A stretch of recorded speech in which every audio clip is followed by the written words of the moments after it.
The argument started the way most HOA disputes did, small, sharp, and fueled by certainty. It was late afternoon, the kind of hour when neighbors lingered outside, pretending not to listen while listening to everything. The issue this time was a notice taped to a front door, bright orange and impossible to ignore. Someone had violated a rule, and the HOA representative had arrived in person to make sure the message landed. Voices rose quickly. The representative spoke in clipped sentences, quoting bylaws from memory, each word delivered like a verdict.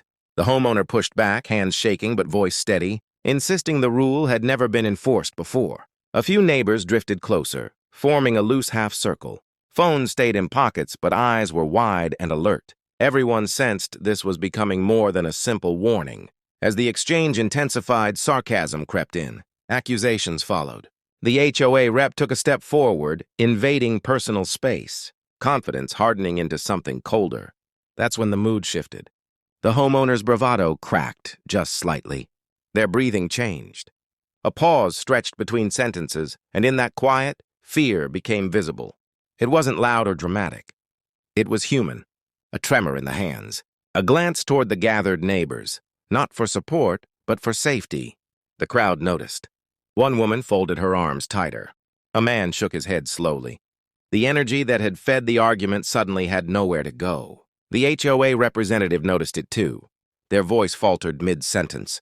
The rulebook tone softened, replaced by hesitation. Power feels different when it's confronted by vulnerability instead of defiance. For the first time since the argument began, no one spoke. That silence did what shouting couldn't. It forced reflection. The representative took a step back. The homeowner exhaled, shoulders dropping as if they'd been holding up the entire moment alone. A neighbor finally broke the quiet, suggesting everyone calm down and revisit the issue later. No one argued. The crowd slowly dispersed. Conversations resumed in whispers, then faded entirely. The orange notice remained on the door, but it felt less threatening now, just paper, not a weapon. Fear hadn't ended the conflict, but it had paused it. It reminded everyone present that rules, no matter how official, land on real people with real limits. And for one brief moment, that understanding mattered more than winning.